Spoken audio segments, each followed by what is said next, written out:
दोस्तों, क्या आप जानते हैं रेट माइनस क्या है? हाल ही में उत्तरकाशी टनल में फंसे मजदूरों को अमेरिकी ओगर मशीन के टूट जाने के बाद रेट माइनस की सहायता से बाहर निकाला गया।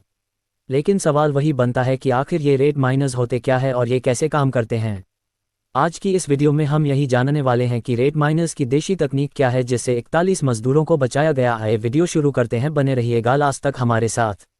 उत्तरकाशी में टनल बनाने का काम चल रहा था कि तभी लैंडस्लाइड हो जाता है और मलबे के बीच में 41 मजदूर फंस जाते हैं। 25 नवंबर को टनल में फंसे हुए मजदूरों को 14 दिन हो चुके थे। अमेरिकी ओगर मशीन का ब्लेड टूट गया। मलबे में दबे सरियों और लोहे में फंसकर ओगर के पुर्जे टूट गए। 2 दिन तक काम बंद रहा। फिर आखिरकार 6 रेट माइनर्स की टीम को बुलाने का फैसला लिया गया और सिर्फ 2 दिन में ये 6 लोगों की टीम 41 मजदूरों तक पहुंच गई। रेट माइनस शब्द का मतलब छोटी छोटी सुरंगों में घुसकर कोयला निकालने वालों से होता है।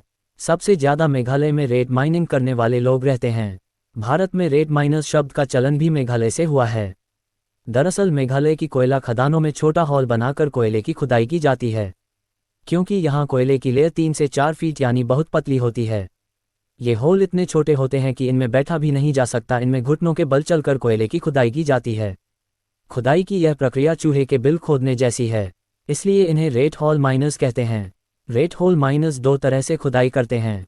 पहला, पहाड़ के ढलान से छेद बनाकर इसमें खुदाई शुरू की जाती है। अंदर की तरफ घुसकर खुदाई करते हैं और टारगेट की तरफ बढ़ते हैं।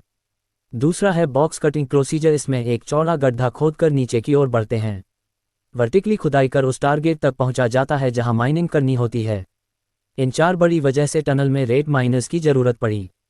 ओगर का अगला हिस्सा टनल में मौजूद लोहे और पत्थर से टकराकर टूट रहा था। दूसरा था वाइब्रेशन। टनल में बड़ी मशीनों से होने वाली वाइब्रेशन से और ज़्यादा मलबा गिरने की आशंका थी।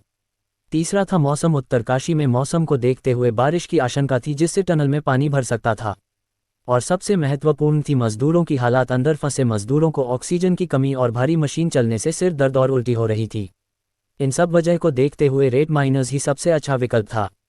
रेट माइनर्स के 4 मुख्य हथियार होते हैं: छेनी, हथौड़ा, गैती और हाथों से चलने वाली ड्रिलिंग मशीन। छेनी और हथौड़े की मदद से ये लोग धीरे धीरे आगे बढ़ते हैं और मलबे को पाइप के जरिए टनल से बाहर निकालते हैं।